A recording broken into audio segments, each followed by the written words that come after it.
आज आएकी छैन के बुझ्नु भयो नि बिहान आइ होइन मुरेर चिया खाइ गई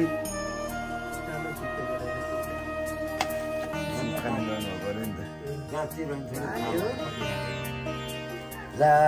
होइन होला पोथ्यो नि भाषा पोथ्ने सरी काट्दै टाउको काट्दै किन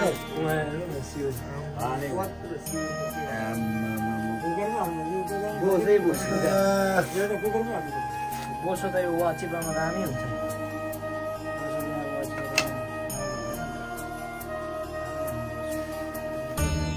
साथी मर मसला रेडी गरेर खै वाचिपा पकाइदिनु पर्यो जोइलाई भोलि पर्सि सम्झेर भाइ लिसा गरेर भन्दै आउनु नेक्स्टचोटि आउँदा फेरि यस्तै हो नि त वाचिपा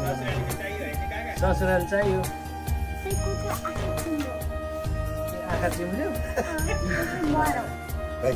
यो टाउ पनि यो साइड छ नि न्यु कार्की एउटाले कार्की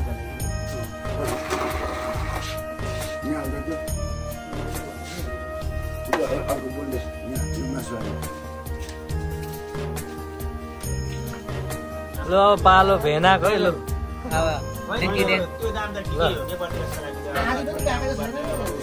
कसैलाई कसै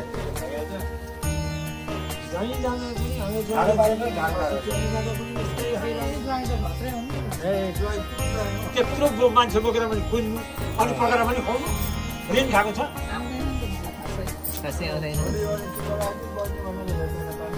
चोरी गरेर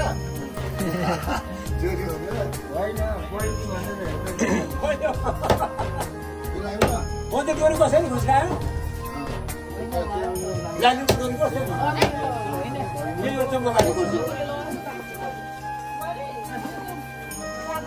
यो चाहिँ एकदम फ्रेस लोकल कुखुरा त्यो पनि 3 घण्टा जति लाग्छ पकाउनु 3 घण्टा जस्तो लाग्ने रहेछ 3.5 केजीको फ्रेस कुखुरा पर्यो यसलाई चाहिँ मजाले मसला मोलिँदैछ यसलाई चाहिँ एकदम हाम्रो रमेशले पनि टक्कसँग चपिङ बोर्ड पनि त्यही थाल बनाएर काट्दै रहेछ यता तेल तातिसक्यो है पड्काउने मसलाहरू कता कता के हो जिरा चाहिँ किन पड्काउनु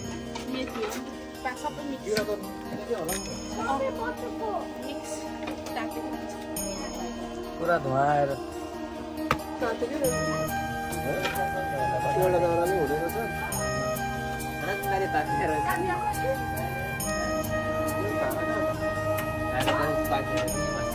यता कल्पनाले चाहिँ चट्टसँग मसला फेरि यसले त दल्छे मात्रै चेप्टो त्यो ढुटो बनाउँदैन कि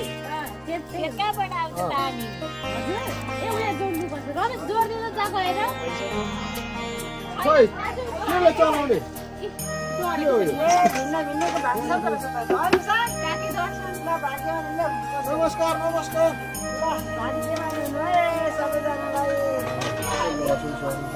सबै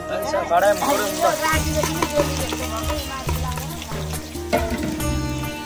चलाउने खोइ हौ हात चलाऊ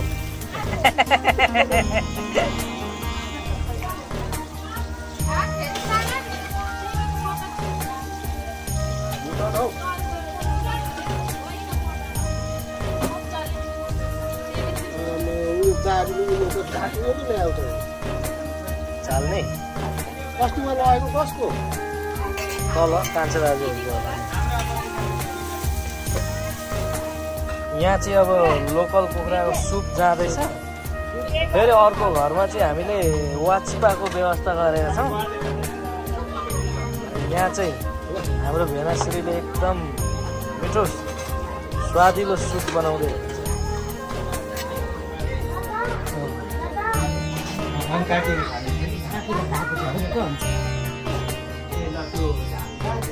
वाचिपा चाहिँ यता छ है ठ्याक्कै यतापट्टि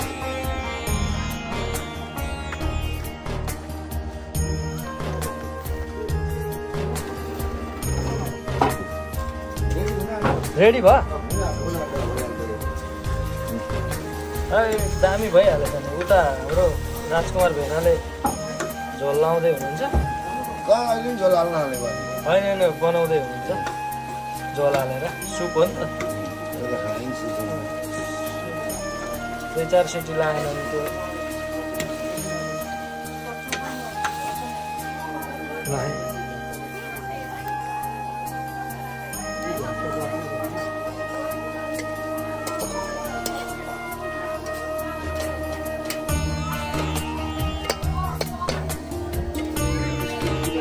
यो 3.5 केजीको कुखुरा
भट्टीतिर ल्याएर बोकेर आउनु पर्छ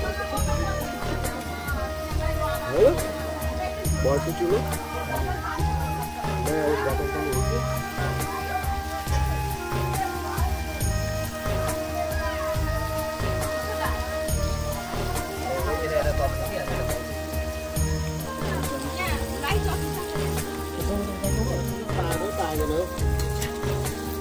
चाकीहरू न चाकीहरू पाक्छ पाकेर यसमा त झोल लाएन भने सकिन्छ टोक्न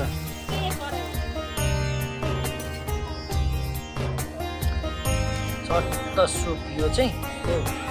अनि लोकल कुखुरा सुप यो चाहिँ भुटुवा टोक्न सक्ने हो कि भन्दै हुन्छ भेनाले तर ठिकै छ हामी सबै दाँत दह्रो दह्रो भएकै छौँ